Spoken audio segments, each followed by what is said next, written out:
اعوذ باللہ من الشیطان اللعین الرجیم بسم اللہ الرحمن الرحیم الحمد للہ رب العالمین والعاقبۃ للمتقین والجنۃ للمؤمنین والنار للملحدین والصلاة والسلام على سید الانبیاء والمرسلین سیدنا و نبینا و شفیعنا ابی القاسم محمد و آلہ الطیبین الطاہرین المعصومین المظلومین واللعنۃ الدائمۃ الباقیۃ على أعدائهم أجمعين من الآن إلى يوم الدين أما بعد فقال رسول الله صلى الله عليه وآله وسلم إن لقتل الحسين حرارة في قلوب المؤمنين لا تبردوا أبدا صلوات بھیجیں محمد و آل محمد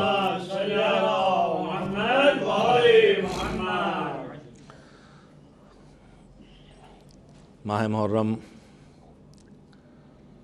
کی دوسری تاریخ گزری ہے، پہلی تاریخ گزری ہے، دوسری شب شروع ہوئی ہے۔ کل شب تاخیر سے آنے کے باعث جس میں وجہ پورے اس نظام سفر کا تعطل تھا جو اس وقت بیماری کی وجہ سے بگڑا ہوا ہے، میں نہیں پہنچ سکا، اور یہ مجلس جو سال گزشتہ خواجہ شیعہ اثنا عشری جامع مسجد ڈونگری میں نماز مغربین کے فوراً بعد برپا ہوئی تھی، اور جس سے پہلے عرصے تک خطیب اکبر مولانا مرزا محمد اطہر صاحب اور ان کے بعد مرحوم مرزا محمد اشفاق صاحب علی اللہ مقامہ خطاب کرتے رہے تھے۔ اس سے میں نے خطاب کا شرف حاصل کیا تھا۔ اس سال یہ مجلس آن لائن براڈ کاسٹ ہو رہی ہے۔ میں نے آپ حضرات کی خدمت میں سرور کائنات حضرت محمد مصطفیٰ صلی اللہ علیہ وآلہ وسلم کے ایک ارشاد کو جو سید الشہداء حضرت امام حسین علیہ السلام کی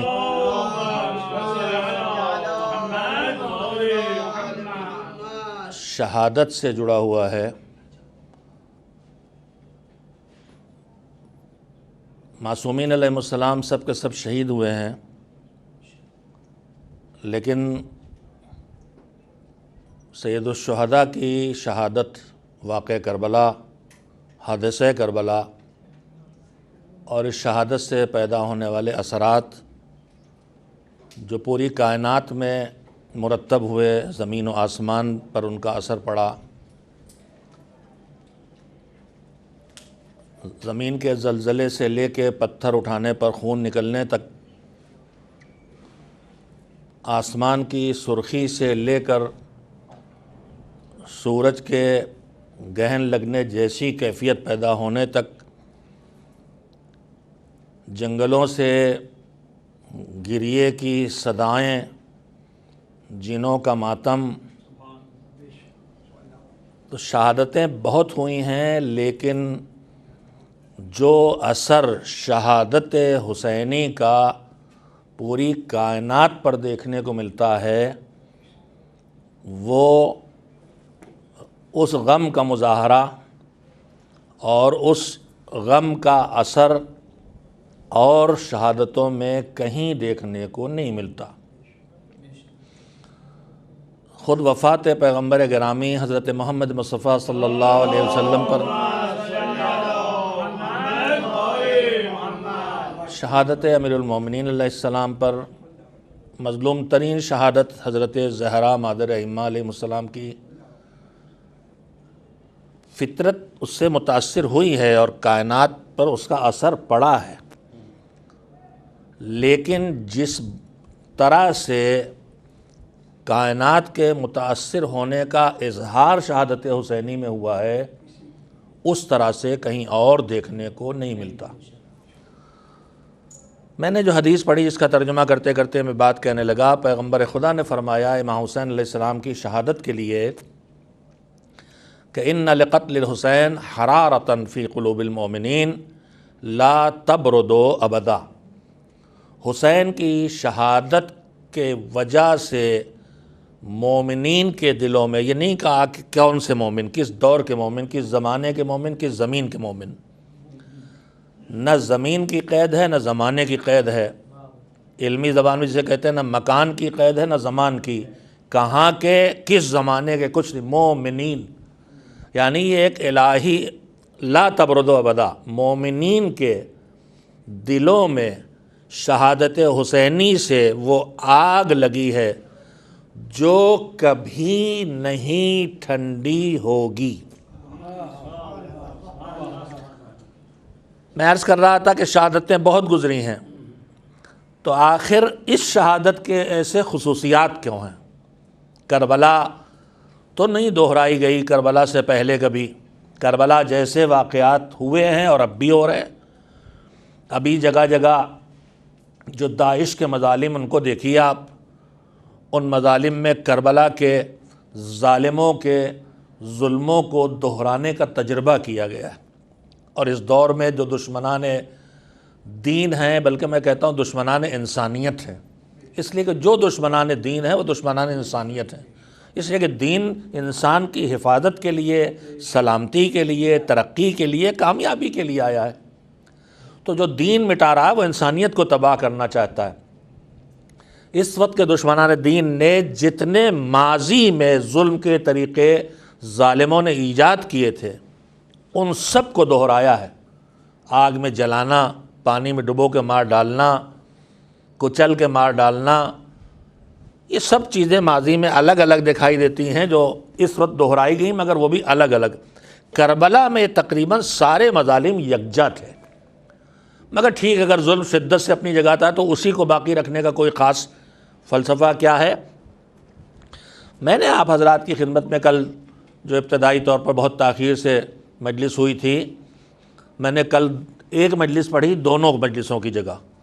اب آج عرض کرتا ہوں کہ پہلی مجلس جو 7:45 بجے ٹھیک شروع ہوگی، اور انشاءاللہ آج 2-4 منٹ میں یہیں بیٹھا تھا، مگر ایک دوسرے کے انتظار میں میری مروت میں میزبان اور میزبان کی مروت میں بیٹھے رہ گئے۔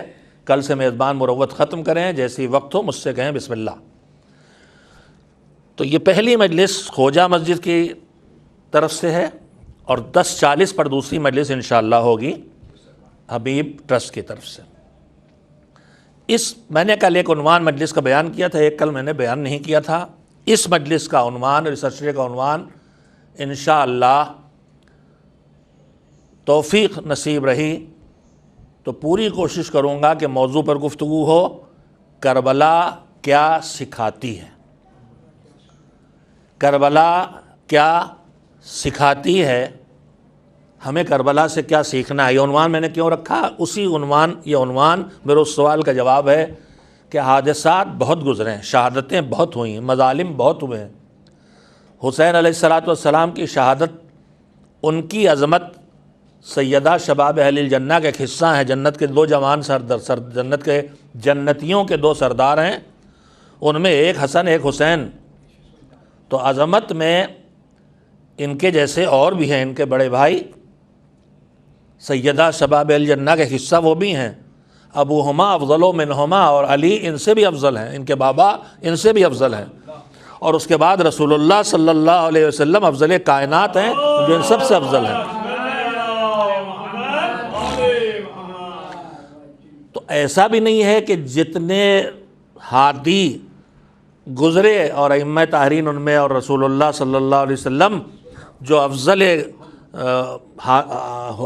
ہدات ہادیوں میں افضل ترین پیغمبر جناب آدم نبی سے لے کر اور آخری پیغمبر جناب عیسیٰ تک جتنے گزرے ان سب میں افضل پیغمبر صلی اللہ علیہ وسلم رسول اللہ محمد الرسول اللہ صلی اللہ علیہ وسلم اور ان کی آل، اور پھر ان میں سب سے افضل پیغمبر اور مولا علی، اور اس کے بعد پھر مراتب آتے ہیں۔ تو سب سے افضل بھی حسین نہیں ان میں، ان شہیدوں میں، کہ اس رخ سے ہو شہادت، سب سے ان کی اس جیسا حادثہ نہیں گزرا۔ لیکن کیا صرف یہی وجہ ہے کہ شہادت اتنی دردناک ہے کہ اس کو اللہ باقی رکھنا چاہتا ہے؟ تو اگر شہادت دردناک ہے، اس کو باقی رکھنا چاہتا اللہ، تو میں ایک بات عرض کروں گا کہ اللہ سنت الہی یہ ہے کہ کہتا ہے جو اچھا گزرے ماضی میں اسے باقی رکھو۔ شاعر اللہ کا مطلب یہی ہے کہ اگر جناب مادر جناب عیسیٰ دوڑ رہی، مادر جناب اسماعیل دوڑ رہی ہیں ہاجرہ صفا و مروہ کے درمیان، تو ایک انتہائی مخلصانہ کوشش ہے اللہ سے براہ راست مانگتے ہوئے اپنی پوری طاقت کو لگا دینا کہ جو زندگی کی ضرورت ہے وہ حاصل کی جائے۔ جناب ہاجرہ کے اعمال کی جو خصوصیات ہیں جن کی وجہ سے اللہ نے انہیں پسند کیا، بس چھوٹی چھوٹی باتیں بیچ میں آتی ہیں تو وہاں پہ روک کے جملے کہتا ہوں، تاکہ جس طرح مجھے میرے بزرگوں نے ان بزرگوں ان کی سیرتوں سے سیکھنے کا سلیقہ تھوڑا سا عطا کیا ہے، وہ میں اپنے بزرگوں کا سلیقہ آپ تک پہنچا سکوں۔ جناب ہاجرہ نے صفا و مروہ کے درمیان دوڑ لگائی تھی، کیا کیا تھا؟ پانی ڈھونڈ رہی تھی، پانی ڈھونڈ رہی تھی بچے کے لیے، اپنے بچے کے لیے پانی ڈھونڈ رہی تھی، اور انتہائی مایوسی کے عالم میں بھی مایوس نہیں ہوئی۔ جب ظاہری طور پر معلوم ہے یہاں کوئی مدد کرنے والا ہے ہی نہیں، اور کوئی سہارا نہیں ہے، اور کوئی وسیلہ نہیں ہے، اور اب کوئی امکان نہیں، اور ایک بار پھر دیکھا، پھر ادھر گئی، پھر ادھر دیکھا، نہیں ملا، پھر ادھر آ گئی، چکر لگائے جا رہی ہیں اور مایوس نہیں ہوتی۔ ظاہری طور پر کوئی بھی سہارا ایسا نہیں ہے جو مایوس ہونے سے بچا لے۔ ہمارے آپ کے ایسے ہوتے، ایک بار ادھر دیکھتے، ایک بار ادھر، ایک آدھ بار اور دیکھتے، کہتے چلو پھر کیا کریں دیکھ کے، مگر یہ جو کیا کریں دیکھ کے بیٹھ جاتا، یہ وہ ہے جو ظاہری مسائل اور اسباب کو سب کچھ سمجھتا ہے، اور جو اللہ پہ بھروسہ رکھتا ہے وہ جانتا ہے کہ جو چشمہ اب تک نہیں پیدا کیا اب پیدا کر سکتا ہے۔ تم اپنی طاقت تو لگاؤ۔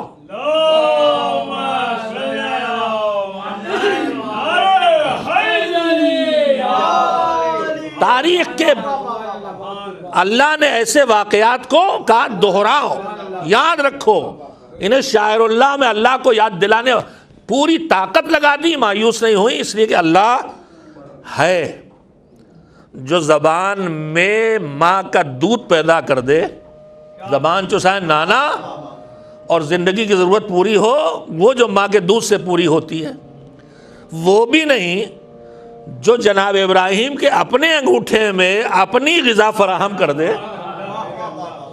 جو سوکھے کھجور کے درخت کو ہلانے پہ تازہ ترین کھجور ٹپکا دے، تو پھر اس کے بعد اب اللہ پر بھروسہ نہ کرو تو کس پہ کرو؟ تو جناب ہاجرہ، علماء نے لکھی باتیں، مجھے سر ممبر یاد آ گئی، بات یاد آ گئی یا آ گئی دماغ میں۔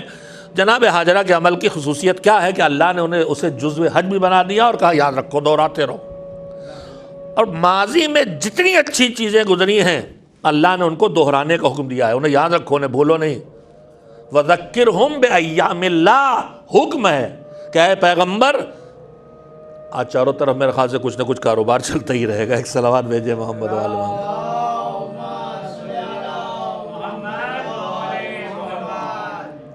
ذکرہم بایام اللہ، اللہ کہتا ہے ایام اللہ نام دے دیتا ہے ایسی جگہوں پر۔ یہاں جناب ہاجرہ نے جو کام کیا ہے اس میں بچے کے لیے دودھ ڈھونڈ رہی ہیں، تو اپنی پوری طاقت لگاؤ، مایوس نہ ہو، اللہ پر بھروسہ رکھو۔ جب یہ سارے کام کر لیے اور مایوس نہیں ہوئی تو اس عمل کو اتنا قیمتی قرار دے دیا کہ کہا اسے دہراؤ اور قیامت تک اسے دہراؤ۔ عمل ایک خاتون کا تھا، مگر اب دہرانے کا حکم دیا تو کہا چاہے مرد ہو چاہے عورت ہو۔ اب یہاں سے کوئی یہ نہ کہے کہ ڈسکرمنیشن ہے مذہب میں، ڈسکرمنیشن ہے مذہب میں. اب کوئی نہ کہے کہ تعصب ہے زنانے مردانے کا, اب کوئی یہ اعتراض نہ کرے. ایک صلوات بھیجیں محمد و آل محمد علیہ السلام. تو میں عرض یہ کر رہا تھا کہ اگر ظلم سے بھری سب سے بڑی داستان کربلا ہے, تو جو ظلم ہوا ہے اس کو یاد رکھنے میں کون؟ اللہ کہتا ہے اچھی باتیں یاد رکھو, اللہ کہتا ہے اچھی باتیں پھیلاؤ. اللہ کہتا ہے ان اللہ لا یحب الجہر بالسوء, برائی کو کھل کے کہنے کی اجازت بھی اللہ نہیں دیتا, چھپاؤ دباؤ. تو پھر ایک طرف یزید کا ظلم ہے اور ایک طرف حسین کی شہادت ہے, مظلومیت ہے. اس کو زندہ رکھنے کے لیے اتنا اہتمام کیوں؟ عرض یہ کرنا چاہتا ہوں کہ محرم ہر سال آتا ہے, کربلا کو ہم ہر سال یاد کرتے ہیں, عزاداری سال بھر کرتے ہیں. محرم میں پھر سے گویا کہ عزاداری کا نیا جذبہ ہمارے اندر ہماری فطرت سے پیدا ہوتا ہے, جو کل ہم نے عرض کیا تھا کہ ہم ائمہ طاہرین کے محمد و آل محمد علیہ السلام کی طینت کے بچے حصے سے بنے ہیں. اور امام نے فرمایا, چھٹے امام نے, کہ جب ہم تکلیف میں ہوں گے تمہیں بھی تکلیف محسوس ہوگی. اور وہ ہم سے زیادہ تھے, ہم تو ان ایک کی خوشی میں خوش اور ان کی رنجیدگی میں رنجیدہ ہوتے ہیں سب, لیکن ان کا معاملہ کیا ہے؟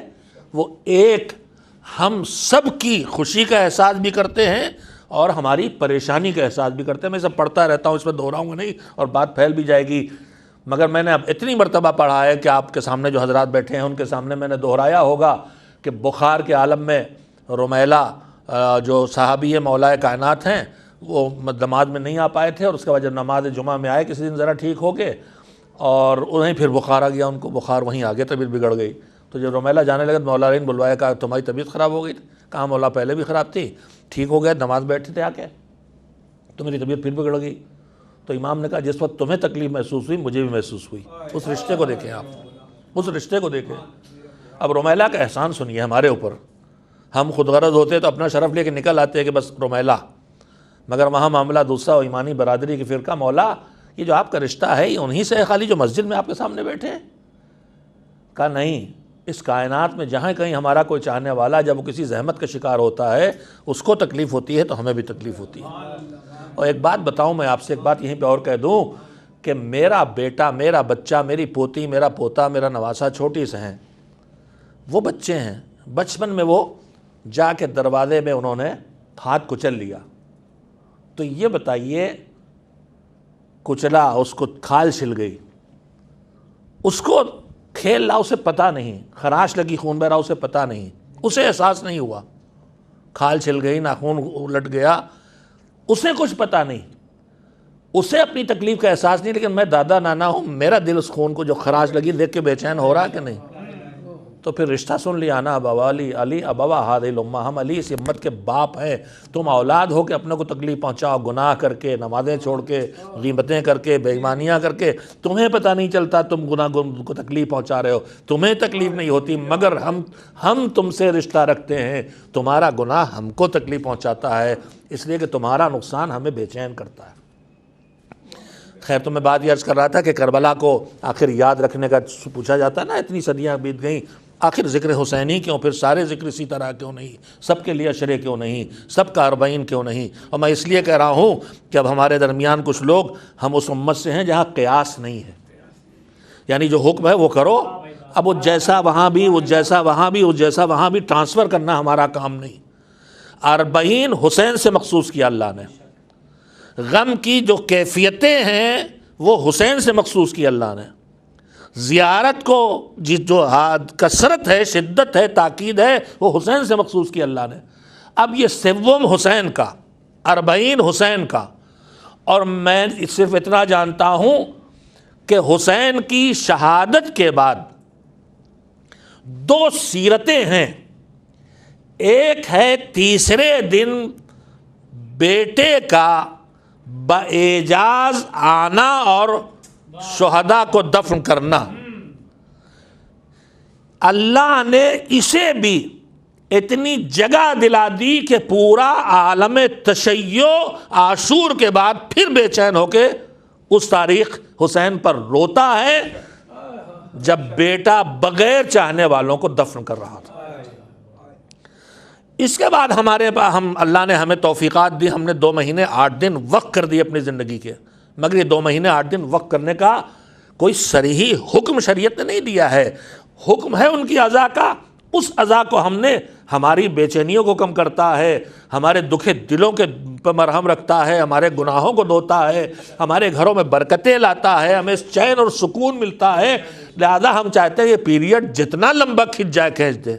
میں یہ وضاحت کرنا چاہتا ہوں کہ 2 مہینے 8 دن غم منانے کا حکم کسی شریعت نے نہیں دیا ہے، 40ویں تک بھی حکم نہیں ہے، لیکن پوری دنیا میں جہاں کہیں شیعہ ہیں وہاں 40ویں تک بہرحال غم حسین کے علاوہ کچھ نہیں ہوتا۔ اب ہمارے بزرگوں نے دیکھا 40ویں کے بعد پھر 28 کو وہی مصیبت آ رہی ہے، 2 بڑی شہادتیں ان کا غم کو یہاں تک لے چلو، پھر دیکھا کہ 8 ربیع الاول کو 11ویں امام کی شہادت ہے، اور پھر اب اس کی حکومت شروع ہو رہی ہے جو خون حسین کا انتقام لے گا۔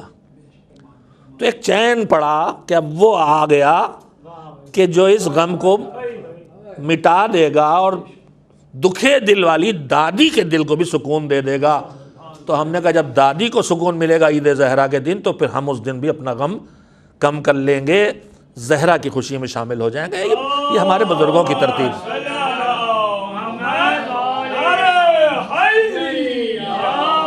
میں کہنا یہ چاہتا ہوں کہ یہ 2 طرح کے مذہب کے احکام میں ہمیشہ دہراتا ہوں، کچھ احکام مذہب وہ ہیں جہاں کہا گیا یہ کرو اور ایسے کرو، نماز ایسے پڑھو، اب ہم اس میں کچھ دائیں بائیں نہیں کر سکتے،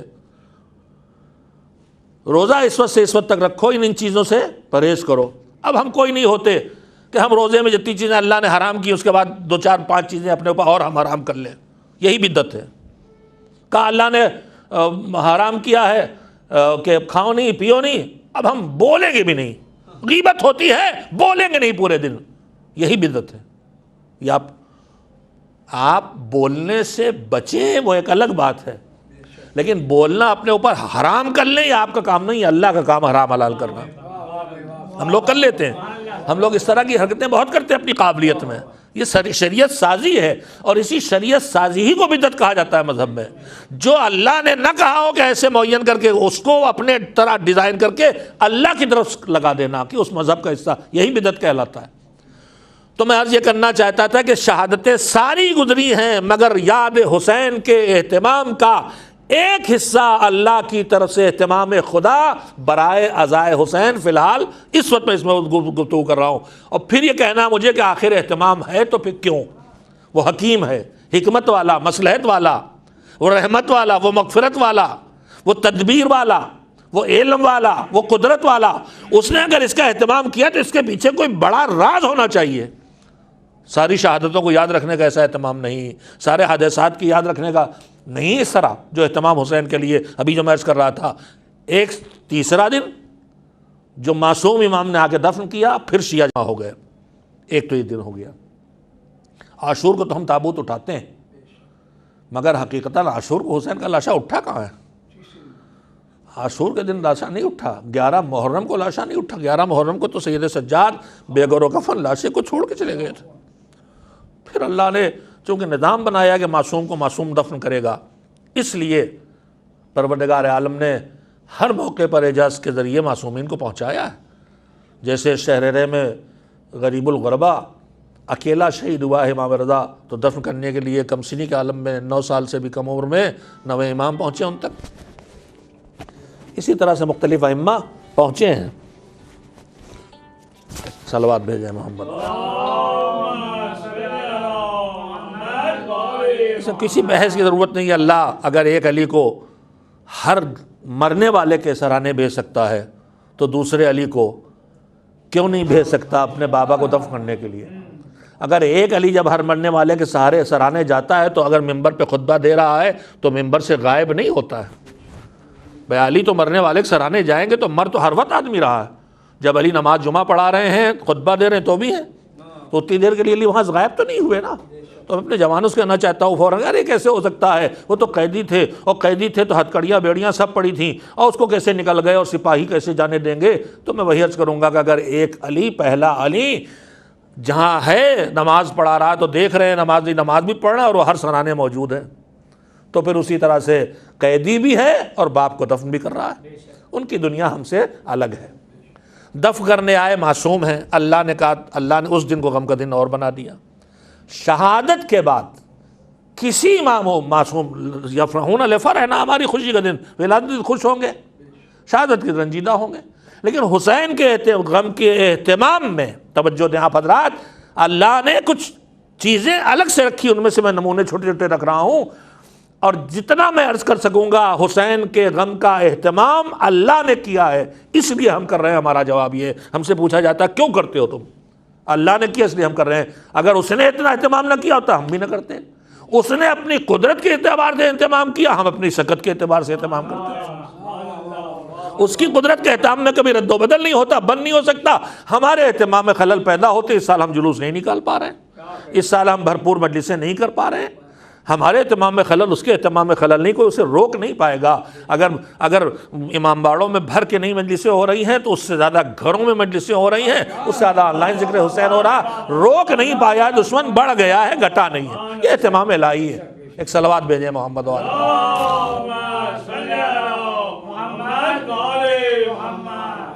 سوم کے بعد اب ہمارے ہاں ہم نے پھر 10واں 20واں, ہم وہی مطلب کچھ نہ کچھ اپنی طرف سے ضرور کرتے ہیں, ورنہ 10واں بظاہر کوئی چیز کہیں کسی جگہ, میں تو اسی طرح کا جنونی آدمی ہوں, کہہ دیتا ہوں, لوگ بہت کچھ برا کہتے ہیں.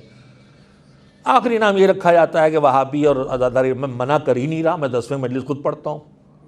لیکن میں بتانا چاہتا ہوں کہ حسین سے جڑا ایک ہے سوم عمل سید سجاد.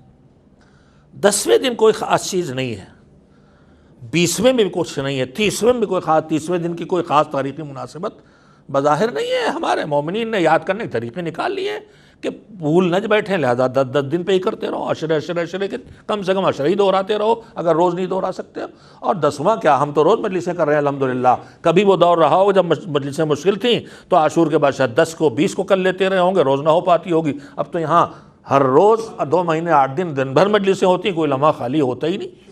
اللہ نے جیسے اہتمام کیا تھا کہ شہادت حسینی کے بعد 70,000 فرشتے بھیج دیے طواف قبر حسین. روکو جتنا روکنا ہے, لگاؤ کورونا, نہ آنے دو کربلا کسی کو تیرا. تم خوش ہو رہے ہو, یہ سب یہودی سازشیں ہیں. یہ خالی بیماری نہیں ہے, میں بار بار عرض کر رہا ہوں, جرأت کے ساتھ عرض کر رہا ہوں. یہ اس بیماری کا بہانہ بنا کے دین کے ظہور پر رکاوٹیں کھڑی کی جا رہی. عمرہ روکا, حج روکا, ابھی عاشورہ روکیں گے, اربعین روکیں گے, پھر بیماری کنارے ہو جائے گی. دیکھ لیجئے گا آپ, ساری پابندیاں ہٹ جائیں گی. لیکن ہمارے دین میں ہمارے فقہا, ان کا شعور کہتا ہے کہ تمہیں ٹکراؤ کی زندگی بسر نہیں کرنا. ہم نے اپنے بزرگوں سے, معصومین سے سیکھا, جب تک صلح کے ساتھ جی سکو جنگ نہ لڑنا. سیرت رسول بھی یہی تھی, سیرت پیغمبر یہی صلح حدیبیہ کی. جب صلح حدیبیہ کے بعد پھر مسلسل بغاوت چلتی رہی تو پھر فتح مکہ, وہاں بھی مار کاٹ نہیں ہوئی. فتح مکہ میں مار کاٹ نہیں ہوئی. دشمنوں کا اتنے بہانے دے دیے دشمنوں کو بچنے کے, ان کے گھر میں پناہ لے لو, جو بڑا دشمن وہاں بھی چھپ جاؤ, معاف. تو ہم نے تو رحمت والے سے دین لیا, ہمارے ہاں مار کاٹ ہے نہیں. یہ مار کاٹ یزید سے آیا ہے, اور یزید کہتا تھا دین ہے ہی نہیں, نہ کوئی وحی نازل ہوئی تھی, نہ کوئی پیغمبر تھا, بنی ہاشم کا کھیل تھا. ایک صلوات بھیجیں محمد والے محمد. بیماری حقیقی ہو سکتی ہے لیکن سازشیں سب دین روکنے کی ہیں, دشمنان انسانیت کی طرف سے. اور اس میں سب سے زیادہ مظاہرہ دین سال بھر جو ہوتا ہے وہ ہوتا تھا عالم اسلام سے, اور اس میں عالم تشیع سے. ساری سازش حج و عمرہ سے شروع ہوئی ہے, اربعین پہ جا کے رک جائے گی. آپ دیکھ لیں گے, میں بھی زندہ رہوں گا انشاءاللہ, آپ بھی رہیں گے. تو اللہ کی طرف سے اہتمام ذکر حسین ایک سوم آیا. اس کے بعد پھر کیا, توجہ دیں, حسین کا اربعین, حسین کا اربعین, حسین کا 40واں کس نے کیا ہے؟ بہن آئی ہے, بہن پہنچی ہے. تو اگر ہاجرہ کی سیرت سنت الہی بن سکتی ہے تو زینو اب اپنے بابا کی زینت علی کی سیرت کیوں سنت الہی نہیں بن سکتی؟ پھوپھی کی سنت کو سارے ائمہ نے دوہرا دیا, پھوپھی کی سنت کو سارے ائمہ نے دوہرا دیا کہ اب اربعین جائیں گے زیارت کرنے کے لیے. یوم اربعین یوم زیارت حسین بن گیا. میں 2 باتیں عرض کرنا چاہتا ہوں. پہلی بات تو یہ کہ اتنا اہتمام اور اس اہتمام میں بار بار یاد حسین کو زندہ کرنے کا اس کا ایک حصہ ہے اس سے بم کو آنا اور اس 40ویں کا آنا. دوسری بات جو آپ کہنا چاہتا ہوں، ہم قوم قیاس نہیں ہیں. ہمارے ہاں قیاس نہیں ہے کہ امام حسین کا 40واں ہوتا تو اب ہر امام کا ہو، امام حسین کا 7واں ہوتا تو ہر امام کا ہو، اور ان کا 10واں ہوتا وہ عید کے دن پڑھ رہا 10واں، لہذا اب ہم اس دن مجلس کریں گے، عید نہیں کریں گے. یہ قیاس آرائی ہے صرف، اس کے علاوہ کچھ نہیں ہے.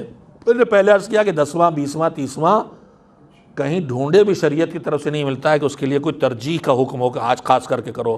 شاید جب عزاداری مشکل تھی، جب روزانہ ان کو یاد کرنا ممکن نہیں تھا، تو ہمارے بزرگوں نے کہا ہوں، میں ابھی کہہ چکا کہ عاشور کے بعد پھر اب 20 محرم کم سے کم 10 دن بعد ایک بار یاد کر لیں، جو ان کے امکانات میں تھا. میں ہرگز نہیں روک رہا ہوں، میں تو کہتا ہوں صبح دوپہر شام. میں ایک جملہ اکثر دہراتا ہوں کہ نماز بر وقت اور عزاداری ہر وقت. نماز بر وقت، عزاداری ہر وقت. کسی نے کوئی جملہ کہا، میرا جملہ نہیں، لیکن جملہ اتنا اچھا ہے کہ میں نے اسے اپنا لیا ہے کہ نماز بر وقت، عزاداری ہر وقت. اس میں 10ویں 20ویں کا مسئلہ ہی نہیں ہے. جب چاہو، جس وقت چاہو، جس تاریخ چاہو، بس کہ ان کی خوشی سے اس غم کو نہ ٹکراؤ. تو 40واں حسین سے مخصوص، 40 حسین سے مخصوص، 7 حسین کا. اب ہم یہ نہ کریں اپنی چھوٹی شخص سے قیاس کر کے کہ جب ان کا ہوتا ہے تو مولا علی تو ان کے بابا ہیں، ان کا ہونا چاہیے. وہاں الہی نظام نے کرایا ہے، اس الہی نظام کی پابندی کرو. اس لیے کہ حسین کے غم کے تذکرے کو جس طرح وہ زندہ رکھنا چاہتا ہے، اس کے پیچھے اس کی حکمتیں ہیں. ہماری طرف سے یہ اپنی طرف سے ایجادات نہیں ہونا چاہیے. اب دھیرے دھیرے عشرے وجود میں آنے لگے. ایک عشرہ حسین کا عاشور کے دن اللہ نے رکھا ہے، ائمہ نے سیرت میں رکھا ہے. ائمہ کی سیرت میں کسی جگہ محرم کے علاوہ کہ چاند نکلتا تھا اور رنجیدہ دکھائی دیتے تھے اور آنسو ان کے رکتے نہیں تھے، کسی اور جگہ سیرت میں نہیں دیکھنے کو ملتا کہ اور کسی موقع پر شہادت پر، کسی کی شہادت پر بھی ایک صلوات بھیجیں.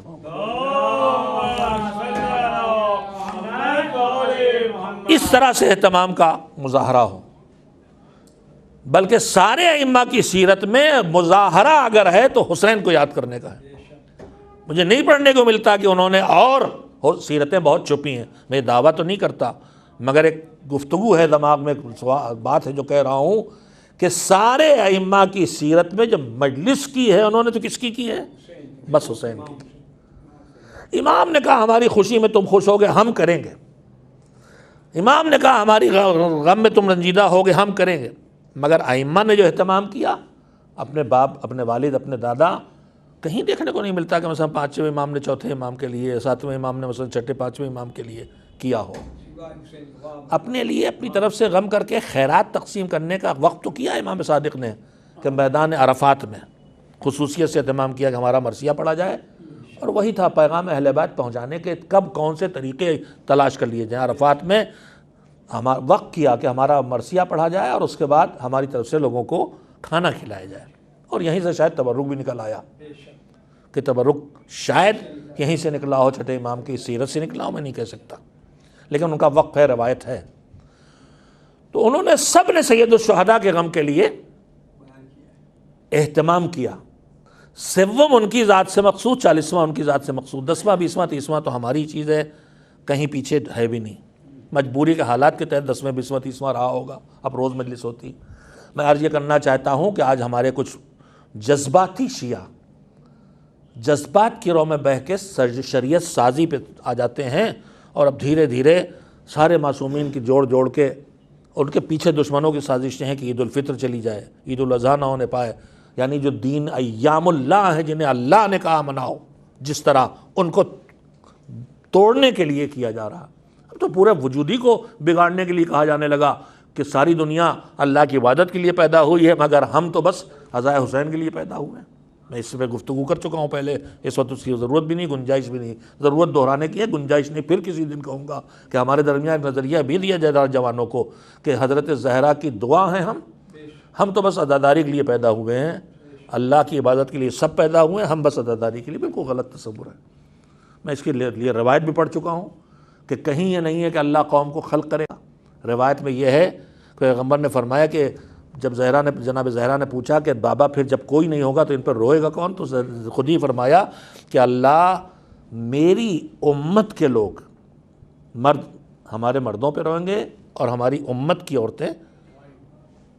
عورتوں پہ روئیں گی۔ تو امت کون ہے رسول کی؟ امت یہی مسلمان ہے۔ اور جو نہ روئے، رسول اللہ کہہ رہے امت میں ہوگے تو رو گے۔ تو جو حسین کے پر گریے کو روک رہے ہیں ان کو سوچنا چاہیے کہ رسول اللہ نے تو کہا ہے کہ میری امت کے مرد بھی روئیں گے، میری امت کی عورتیں بھی روئیں گی۔ تو اگر تم نہیں روتے ہو تو پھر خود کو امت رسول میں مانتے ہو تو تمہیں سوچنا پڑے گا۔ کئی پہلو ایک چیز سے سامنے آ جاتے ہیں۔ تو امت کہا، یہ نہیں کہا اللہ الگ سے قوم خلق کرے گا، ایک بات۔ دوسری بات یہ ہے کہ جو آیت بتا دے، اگر کوئی روایت اس سے کہیں ٹکرا رہی ہو تو رسول اللہ صلی اللہ علیہ وسلم نے فرمایا ہے کہ ہم جو کچھ کہتے ہیں، قرآن میں وعدہ ہے وما ينطق عن الهوى ان هو الا وحی یوحی، اپنی طرف سے کچھ کہتے ہی نہیں، اللہ کی وحی ہوتی ہے۔ اگر یہ حدیث بھی ہے، روایت بھی، فرمایا ہم اللہ کے حکم، اللہ کی وحی، اللہ کی کتاب قرآن سے ٹکرائے والی بات کہہ ہی نہیں سکتے۔ اگر ہمارے نام سے کوئی روایت آئے جو قرآن کے کسی بات سے ٹکرا رہی ہو تو فرمایا کہ اسے دیوار پہ مار دینا۔ آج کل روایت سازی بے حساب چل رہی ہے، واٹس ایپ پہ لوگ نیکی پھیلانے کے لیے جو گواہیاں جھوٹ جھوٹ گڑھ کے لگا رہے ہیں۔ آج کل ایک فیشن اور چلا ہے، مولا علی کے نام سے بہت سبق آموز، بہت اچھے جملے لکھ کے مولا علی کا نام لکھ دیا جاتا ہے۔ ارے تمہیں کیا ضرورت ہے اس کو مولا علی کے نام منسوب کرنے کی جو مولا علی کا قول نہیں ہے، جو مولا علی کے قول کو دیکھ کے کسی نے اپنا بنا کے کہہ دیا ہے۔ چل رہا ہے، مگر سن لیں جو روایتیں ایسے ہی اٹھا کے واٹس ایپ پہ بھیجے چلے جا رہے ہیں، وہ سن لیں کہ رسول اللہ صلی اللہ علیہ وآلہ وسلم نے فرمایا کہ جو ہمارے اوپر جھوٹ گڑھے، ہم نے نہ کہا ہمیں نام منسوب کر دے۔ آج کل یہ خوب چل رہا ہے۔ ارے صاحب اچھا ہی کام تو ہو رہا، ہونے دیجئے، یہ ایسے یہ نیکی وہ نیکی، یہ کرو وہ کرو وہ کرو لکھ کے بھیج۔ ارے صاحب کو کیا برا لگ رہا اچھا کام ہو رہا؟ جیسے حکیم لوگ معجون نہیں بناتے تھے، معجون یہ والا دوا وہ گھاس وہ پھوس وہ شیرہ وہ سب ملا کے، آج کل ویسے ہی دعاؤں کے معجون نکلے ہیں۔ روز واٹس ایپ پہ معجون بک رہی، نہیں یہ معجون کیا کہا، یہ شادی کا معجون ہے، یہ اولاد کا معجون ہے۔ گڑ ہم نے کہا یہ کیا کر رہے ہو؟ کہا یہ آپ کو کیا بگڑا جا رہا ہے صاحب، سورہ ہی تو پڑھے گا، کچھ برا کام تو نہیں کر رہا۔ تو میرے عزیزوں برا کام تو کچھ نہیں کر رہا، مگر ایک بات یاد رکھیے گا، جو ان کی طرف تم گڑھ کے جوڑو گے تو رسول اللہ نے کہا ہے کہ جو ہم نے نہ کہا ہو اور ہمارے نام سے جوڑے، فَلْيَتَبَوَّأْ مَقْعَدَهُ مِنَ النَّارِ، وہ جہنم میں اپنے بیٹھنے کی کرسی تیار کر لے۔ وہ دیکھیے کہ ہوائی جہاز میں جا کے بیٹھتے ہیں، عربی میں ایک وہ آپ کے سامنے وہ ہوتا ہے، وہ جو پانی میں جہاز ڈوبنے لگے تو کیا پہننا ہے، تو اس میں عربی میں لکھا ہوتا ہے کہ سترۃ الحیات تحت مقعدک، آپ کی کرسی کے نیچے ہے وہ آپ کی جان بچانے والی چیز۔ تو رسول اللہ کہہ رہے ہیں کہ میرے نام جھوٹ گڑھو تو چاہے کہ اتنی اچھی نیت ہو، مگر اگر ہمارا نام گڑھا ہے تو پھر اپنا ٹھکانہ جہنم میں بنا لے، فلیتبوّأ بنا لے۔ تو یہ جو مختلف شریعت سازی کا مزاج ہمارے درمیان بڑھتا چلا جا رہا ہے، ہم نے سب کے 10ویں 20ویں 30ویں 40ویں نکال ڈالے، اور اس کے بعد یہ عید ٹکرا رہی ہے، وہ دن ملنگ صاحب جو ہیں وہ کالے کپڑے پہنے ہوئے اور عید کے دن مجلس کر رہے ہیں۔ آج حضرت لکھ 10واں ہے، وہ بھی 10 جگہ ہے، خود 9 ربیع الاول کو جو اور 18 کو جو خوشیاں مناتے ہیں وہ بھی 10 غموں سے ٹکراتی، کہیں 10واں کہیں 20واں کہیں 30واں۔ جو جوڑ نہیں بیٹھے ہو تو نکال ہی لوگے، ہم کہیں گے آج 25واں ہے۔ بھائی 10واں 20واں 30واں اگر کوئی خصوصی حکم رکھتا، میں کہتا ہوں 25واں ہے، آج 27واں ہے۔ لکھنؤ میں سوم کے بعد پنجم بھی ہونے لگا ہے، جب اتوار نہیں پڑتا سوم میں تو کہتے ہیں پنجم کریں گے۔ تو یہ سب چیزیں وہ ہیں جو آدمی اپنے حساب سے کر لیتا ہے، یہ شریعت سازی۔ تو میں عرض یہ کرنا چاہتا تھا کہ سید الشہداء کی عزا کا جو خصوص اہتمام ہے وہ کسی اور جگہ دیکھنے کو اللہ کی طرف سے نہیں ملتا. میں اور اس سلسلے میں عرض کروں گا، لیکن روز یہ بھی کہنا ہے مجھے کہ جب اتنا اہتمام ہے تو پھر اس اہتمام کے پیچھے کچھ علتیں، کچھ مصلحتیں، کچھ حکمتیں، کچھ کاز بھی ہوں گے، کچھ وجہیں بھی ہوں گی. وجہیں کیا ہیں؟ سیدھی ایک لفظ میں وجہ یہ ہے کہ اللہ کو 3 کام کرنا تھے.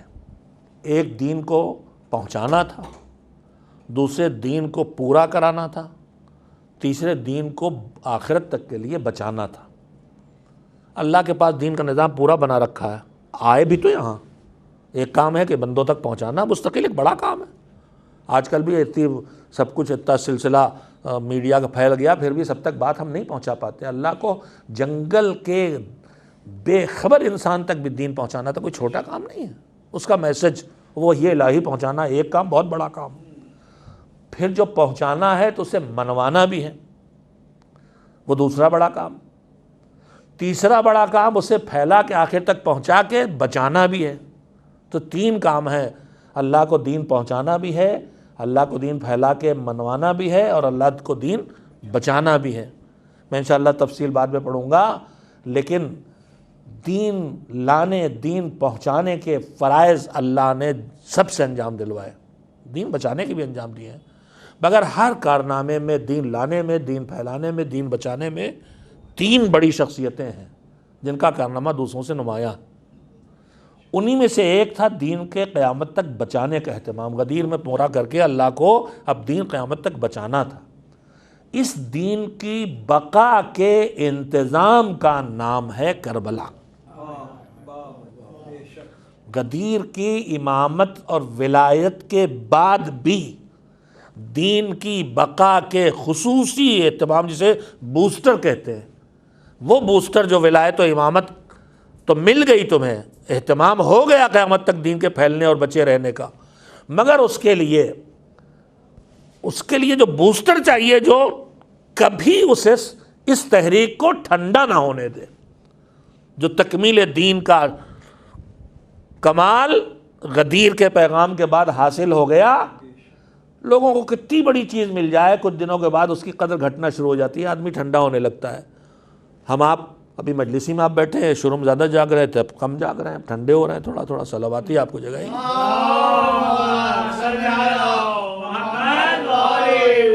ضرورت ہوتی جگانے کی. اللہ نے قیامت تک دین کے لوگ دین کے کوئی نعمت پا کے سو نہ جائے، اس کے جگانے کے نظام کا نام ہے کربلا. کربلا یاد کرتے رہو، دین زندہ رہے گا. کربلا یاد کرتے رہو، دین باقی رہے گا. اسی لیے جو اہتمام کربلا کے یاد رکھنے کا کیا گیا وہ کسی اور کے لیے نہیں کیا گیا. پانی پینے تک سے یاد حسین کو جوڑ دیا. رخصت آخر کے لیے جب حسین گئے تھے تو جو فرمائش کی تھی، جسے نظم کی شکل میں یا مولا کی خود اپنے کلمات ہیں یا کسی شاعر نے اس کیفیت کو نقل کیا ہے کہ شیعتی مائن شربتم عذب مائن فذکرون، جب بھی ٹھنڈا پانی پینا تو اپنے پیاسے حسین کو یاد کر لینا. او سمعتم بے غریب او شہید فانذبونی، یا جب بھی کسی غریب یعنی بے کس و مسافر اور کسی شہید کی خبر سننا تو ماتم میرا کر لینا. یہ فرمائش خود حسین کر کے گئے، اپنی زندگی سے جوڑ کے گئے. آج 2 محرم کی شام، 2 محرم کی شب شروع ہو گئی، یعنی حسین کا قافلہ صبح ہوتے ہوتے کربلا پہنچ جائے گا. یہ زمین ان کی سب کی پہچانی ہوئی ہے، مگر یہ تو پہچانتے ہیں، دنیا کیسے پہچانے، اس لیے اللہ نے پھر اہتمام کیا. چلتے چلتے گھوڑا رکا، آگے بڑھنے پہ تیار نہیں ہوا. حسین کو پتہ ہے کیوں رک رہا ہے، لیکن اگر حسین ایسے ہی وہاں اتر جائیں تو دنیا کیسے پتہ چلے گا صورتحال کیا ہے. روایات کے مطابق 7 گھوڑے بدلے گئے اور کوئی گھوڑا وہاں سے آگے بڑھنے پہ تیار نہیں، اس لیے کہ ادھر سے حکم الہی ہے کہ ان کی منزل آ چکی. اب جو وہاں پہنچے اور گھوڑے بدل رہے ہیں اور کوئی جانے پہ تیار نہیں ہے، تو ایک مرتبہ کہا کہ ذرا اس خاک کو اٹھا کے دو. مٹھی خاک کے لیے سونگی. یہ حسین کے لیے نئی مٹی نہیں ہے. حسین جب اپنے نانا کے سینے پہ سو رہے تھے اور نانا پیار کر رہے تھے، تو اسی وقت جبریل نے آ کے خاک اٹھا کے دے دی تھی، رسول اللہ نے ام سلمہ کے حوالے کی تھی کہ دیکھنا جب تک یہ مٹی مٹی رہے سمجھنا میرا بیٹا زندہ ہے۔ اسی لیے 28 رجب کو جب رخصت ہوئے تھے حسین تو ام سلمہ نانی کے پاس گئے تھے، تو نانی کا بیٹا نہ جاؤ، حالات بڑے خراب ہیں، پھوپھی نانی جانا پڑے گا، کہا بیٹا کہیں جانا مگر دیکھو بیٹا عراق نہ جانا، دیکھو بیٹا عراق نہ جانا۔ کیوں عراق نہ جانا؟ کہا مجھے تمہارے نانا نے بتایا ہے تم شہید ہو گئے۔ کہا نانی فیصلہ طے ہے، شہادت نصیب ہوگی، مٹی سونگی، معلوم ہے یہ کوئی نئی بات نہیں ہے۔ کہا یہیں پہ ہمارے ٹھہرنے کے ٹھکانے ہیں، یہیں پہ ہمارا خون بہے گا اور یہیں پہ ہماری قبریں بنے گی۔ خیمہ زن کر دیے گئے۔ چھوٹا سے قافلہ ہے، تپتا ریگستان ہے، ایک چھوٹا سے دریا بہہ رہا ہے، دریا کنارے کچھ خنکی ہے، وہاں روکنا چاہا۔ عباس خیمے لگوانے لگے کہ ایک مرتبہ لشکر یزید حر کا رسالہ آگے بڑھا، حاکم کا حکم ہے فرات کے کنارے خیمے نہ لگنے دینا۔ عباس تک خبر پہنچی، عباس جس کو بچپن سے ہمیں سننے کو ملا ہے تم علی کے دل کی تمنا ہو، تمہارے وجود کا شوق علی کے دل میں پیدا ہوا تھا کہ کربلا میں میں نہ ہوں گا تو میرا طرف سے کوئی ہو، اور ہر لمحے انتظار ہے وہ وقت کب آئے کہ میں اپنے بابا کے دل کی تمنا کو پورا کروں۔ قبضہ شمشیر پہ ہاتھ جاتا، شیر بپھرتا، حالات دیکھ کے حسین نے بہن کی مدد لی، کہا بھیا کو روکو، بلا لیا۔ سر جھکائے بنی ہاشم کا چاند آ گیا، کیا حکم ہے؟ کہا بیٹا بھیا خون نہیں بہانا ہے، مولا کی مرضی یہ ہے کہ ہم خون نہیں بہائیں گے، جنگ نہیں چھیڑیں گے، دریا سے دور خیمے لگا لیں گے۔ میں اپنے جوانوں سے کہوں گا چھوٹی چھوٹی باتوں پہ جذباتی کو ہو کہ ہم ٹکرا جاتے ہیں، ہم کر کے رہیں گے، ہمارا دل کہہ رہا، عباس کا دل کہہ رہا تھا خیمے یہاں سے نہیں ہٹنے دیں گے، میری ننھی سے سکینہ تیز دھوپ میں لو میں تپ جائے گی۔ عباس کا دل کہہ رہا تھا میری بہن زینب عادی نہیں اس ریگستان کی، تپتے ریگستان میں میری بہن جھلس جائے گی۔ عباس کہہ رہے تھے میرا پوتا محمد باقر بہت چھوٹا ہے، میں خیمے دریا کنارے لگاؤں گا، مگر دل پہ پتھر رکھا، جو امام وقت کا حکم ہے ٹھیک، دریا کے کنارے خیمے نہیں لگ پائے، دور ریگستان میں خیمے لگ گئے۔ وقت گزرا، ایک مرتبہ کنیز آئی، آقا آپ کو آپ کی بہن یاد کر رہی ہے، پہنچے، بہن کیا بات؟ کہا بھیا یہاں سے لے چلو خیمے، یہاں میرا دل نہیں لگتا۔ کہا کیا بات ہے بہن؟ ارے سارا کنبہ تمہارے ساتھ، سب پہرے دے رہے ہیں، بھرا گھر ہے تمہارے ساتھ، کوئی خطرہ نہیں ہے، دیکھو عباس موجود ہے، کیوں بے چین ہو؟ کہا بے چینی کی وجہ یہ نہیں ہے۔ کہا پھر کیا وجہ ہے؟ کہا میرے بھیا جب سے خیمے یہاں آ کے لگے، ارے تب سے صورتحال یہ ہوئی ہے کہ خیموں کے ارد سے یا حسین کی صدا آتی ہے، ارے ایسا لگتا ہے کہ جیسے کوئی بی بی یا حسین کہہ کے تڑپ کے رو رہی ہو۔ کہا بہنا تم نے نہ پہچانا، ارے یہ کوئی اور تھوڑی ہے، یہ ہماری اماں فاطمہ زہرا ہے، جب سے ہم نے مدینہ چھوڑا ساتھ ہے۔ ہاں فاطمہ لخت جگر کو چھوڑ کے کبھی جائے گی، ہاں جب سر حسین کٹے گا بیویاں ننگے سر کوفہ و شام جائے گی، تو کبھی فاطمہ کربلا میں روئے گی، کبھی کوفہ و شام کے بازاروں میں۔ وَسَيَعْلَمُ الَّذِينَ ظَلَمُوا أَيَّ مُنقَلَبٍ يَنقَلِبُونَ أَلَا لَعْنَةُ اللَّهِ عَلَى الْقَوْمِ الظَّالِمِينَ الہی بحق الزہرا و ابیہا و بعلہا و بنیہا اللہم تقبل منا انکا انت السمیع العلیم۔ پروردگار ہماری اس مجلس عزا کو قبول فرما۔ معبود جو حالات پیدا ہوئے جن سے عزاداری جس طرح ہم کرتے تھے اس میں رکاوٹیں پیدا ہوئی، معبود ان راستوں کو بھی کھول دے، اور اس کے علاوہ جو نئے راستے تیری مصلحتوں میں ہیں ان نئے راستوں کو بھی عزاداری کے کھول دے، تاکہ وہاں جہاں اب تک ہم حسین کا پیغام نہیں پہنچا سکے ہیں وہاں بھی ہم پیغام حسین پہنچا سکیں۔ معبود ہمارے اوپر شاید اس پیغام کو پہنچانے کا حکم اسی طرح سے واجب ہے جیسے غدیر میں ولایت کا پیغام پہنچانے کے لیے رسول اللہ نے فرمایا تھا، اس پیغام کو پہنچانے کے لیے زہرا زینب، سب نے قربانیاں دی، معبود ہمیں اس میں شامل فرما، اور ہم وہ عزاداری اس طرح کریں کہ یہ پیغام حسین، یہ پیغام زینب دنیا کے گوشے گوشے تک ویسے پہنچے کہ لوگ حسین کی طرف آ جائیں، حسین کو سمجھ سکیں، حسین کو پہچان کے حسین اور حسینیت کو اپنا سکیں۔ زمانے میں فرزند حسین ظلم و ستم کی وجہ سے پردہ غیب میں ہے، معبود ان کو ظلم و ستم ختم کرنے کے لیے حکم ظہور عطا فرما، ہم سب کو ان کے ناصروں میں شامل ہونے کے لائق بنا دے۔ وآخر دعوانا الحمدللہ رب العالمین۔